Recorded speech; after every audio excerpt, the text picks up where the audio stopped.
The monkey. हम सबके बचपन की सबसे सुहानी यादें शायद हमारे खिलौनों की होती हैं। खिलौने कभी हमें हंसाते हैं, कभी रुला देते हैं और उम्र के साथ साथ बस एक किस्सा बन के रह जाते हैं।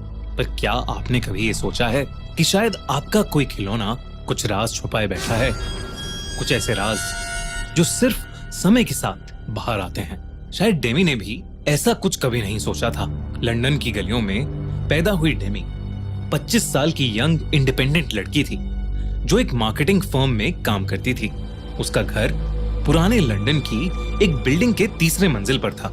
एक पुराना लेकिन मजबूत मकान। इस घर में डेमी की फैमिली तब शिफ्ट हुई थी जब डेमी केवल 11 साल की थी। जब वो अपने नए कमरे में गई तो उसे एक छोटा सा बंदर का खिलौना अपने बाकी खिलौनों के साथ दिखा। एक पुराना चाबी वाला बंदर जिसके हाथ में 2 डंडियां और एक छोटा सा ड्रम यानी एक छोटा सा झुंझुना था। उसकी नीली आंखें शीशे जैसी चमकदार थीं और चेहरे पर सिर्फ एक बड़ी सी मुस्कुराहट। 11 साल की डेमी के मन में उस बंदर को देखकर सिर्फ एक्साइटमेंट जगी।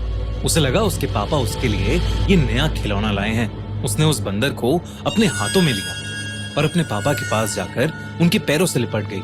उसके पापा ने उसे प्यार से गोदी में उठाया तो वो पापा के गालों पर एक किस देकर बोली, नए खिलौने के लिए थैंक यू सो मच पापा। उसके पापा ने कंफ्यूजन से डेमी और उस बंदर को देखा, पर तब शिफ्टिंग की अफरा तफरी ने उनका ध्यान खींच लिया। उन्होंने डेमी को कहा, बेटा जाके अपने कमरे में खेलो, यहाँ सब फर्नीचर इधर उधर हो रहा है, आपको चोट लग जाएगी। छोटी सी डेमी अपने कमरे में जाकर उस बंदर के साथ खेलने लगी। उसने उस बंदर में चाबी भरी पर कुछ नहीं हुआ।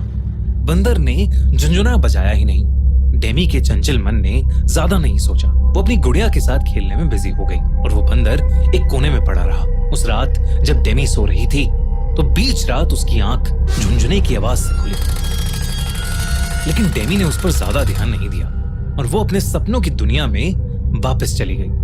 पर अगली सुबह जब वो उठी तो उसके पापा चल बसे थे। डेमी की मां ने रोते हुए उसे बताया कि उसके पापा को हार्ट अटैक आया था।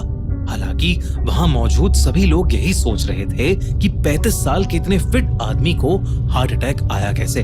पर नन्ही सी डेमी को मौत के बारे में क्या ही पता था। उसका सारा ध्यान उसके कमरे में पड़े उस बंदर के खिलौने पर था।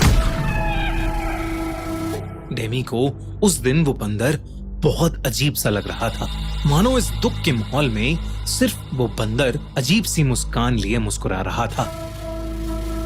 उस दिन के बाद वो बंदर एक शेल्फ पर ही पड़ा रहा। डेमी ने कभी उससे खेलने की कोशिश नहीं की, पर वो उस बंदर को अपने पापा की तरफ से एक आखिरी गिफ्ट मानती रही। इसलिए उसे फेंकने का ख्याल कभी डेमी के दिमाग में आया ही नहीं। समय का पहिया घूमा और धीरे धीरे वो बंदर भी डेमी के बाकी खिलौनों के साथ एक स्टोर रूम में चला गया। डेमी की आंखों और दिमाग से कई सालों तक छुप गया। अब डेमी एक वर्किंग प्रोफेशनल थी। हाल में उसका प्रमोशन हुआ था और उसने डिसाइड किया कि बोनस के पैसों से वो अपना मकान रेनोवेट करवाएगी।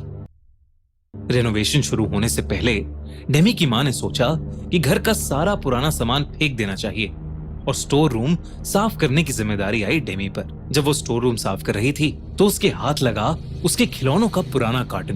कार्टन के अंदर सबसे नीचे छुपा हुआ था उस बंदर का खिलौना। जैसे ही उसने उस बंदर को उठाया, एक ठंडा सा झटका उसके हाथों से दिमाग तक पहुंच गया। बंदर का वो खिलौना ठंडा पड़ा था, जैसे किसी ने अभी अभी उसे बर्फ से निकाला हो। डेमी उसे देखकर हैरान थी। उसकी सारी पुरानी यादें वापस आ रही थीं। तभी अचानक उस बंदर के हाथ से झुंझुना बज उठा। सेम के डेमी के हाथ से वो बंदर छूट गया। ज्यादा ना सोचते हुए डेमी ने उसे वापस कार्टन में रखा और अपनी मां से कहा कि इस कार्टन को उनकी मेड के बच्चों को दे दें, बच्चे खेल लेंगे उन खिलौनों से। लेकिन तभी डेमी का फोन बजा। उसकी बेस्ट फ्रेंड सिमोन का एक्सीडेंट हो गया था। डेमी सब कुछ वैसे ही छोड़कर हॉस्पिटल भागी। सिमोन कोमा में थी और डॉक्टर्स ने उम्मीद छोड़ दी थी। ये सुनकर डेमी का दिल सुन पड़ गया था। उस रात जब वो हॉस्पिटल से वापस आई तो उसके बेड के पास वही बंदर पड़ा था। वैसे का वैसा झुनझुना, वैसे का वैसा झुनझुना हाथ में पकड़े हुए। उसने सोचा कि उसकी माँ ने शायद वो बंदर कार्टन से निकालकर वापस रख दिया होगा, लेकिन तभी एक अजीब बात हुई।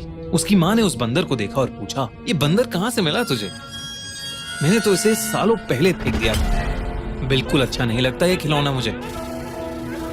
अपनी माँ की बात सुनकर डेमी की रगों में ठंडी लहर दौड़ गई। अगली कुछ रातों में चीजें और भी अजीब होने लगी। जब भी बंदर का झुनझुना बजता, कोई ना कोई बुरी खबर आती। पहले एक रिश्तेदार का देहांत हो गया, फिर सिमोन इस दुनिया से चली गई। उसने सोचा कि ये कैसा इत्तेफाक है, जब भी झुनझुना बजता मौत आती। डेमी एक पढ़ी लिखी लड़की थी जो अंधविश्वास में बिल्कुल नहीं मानती थी, पर न जाने क्यों डेमी को लगने लगा कि हर मौत की वजह वो बंदर का खिलौना था। डेमी ने हर तरीके से इससे छुटकारा पाने की कोशिश की। उसने बंदर को जलाने की कोशिश की, पर आग नहीं लगी। उसने उसे घर के बाहर फेंक दिया, लेकिन अगले दिन वो फिर से बेड के पास मिला। डेमी को ऐसा लग रहा था कि बंदर किसी बहुत भयानक अनजानी शक्ति से बंधा है। अपनी सारी नाकाम कोशिशों के बाद थक हार कर डेमी ने अपनी माँ को सब बताया। उसकी माँ को वो बंदर हमेशा से अजीब लगता था। वो कई बार उस बंदर को फेंक चुकी थी, पर हर बार वो बंदर डेमी के कमरे में मिलता। डेमी की माँ को लगता था कि डेमी बार बार उसे वापस ले आती थी, पर अब दोनों माँ बेटी को समझ आ गया था कि ये सब सिर्फ एक अजीब इत्तेफाक नहीं है। डेमी और उसकी माँ ने चर्च के एक प्रीस्ट को घर बुलाया और उन्हें सब कुछ बताया। जैसे ही उस प्रीस्ट ने उस बंदर को देखा, उसने चिल्ला के पूछा, ये कहां से आया आपके पास?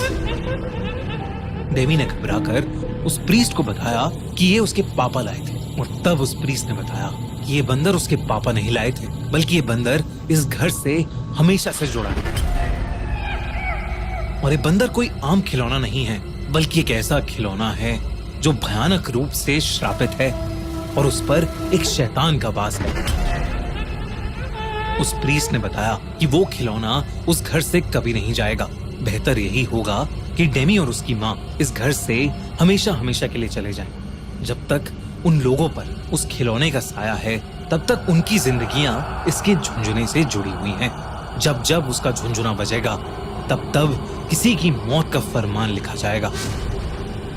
दोनों माँ बेटी घबरा गए और उन्होंने उस प्रीस्ट की बात मान ली, लेकिन घर छोड़ने से पहले उस प्रीस्ट ने उस घर का एग्जॉर्सिज्म किया और उस बंदर के खिलौने को एक बक्से में डालकर उस बक्से को क्राइस्ट के लॉकेट से बांधकर ताला लगा दिया। अगली ही सुबह डेमी और उसकी माँ ने वो घर छोड़ दिया। फिर कुछ महीनों बाद उस घर में नए ओनर शिफ्ट हुए। उनका एक 8 साल का बेटा था, जिसे अपने कमरे में फिर से वही बंदर का खिलौना मिला, और वो इस बार भी वैसे ही झुनझुना बजा रहा था।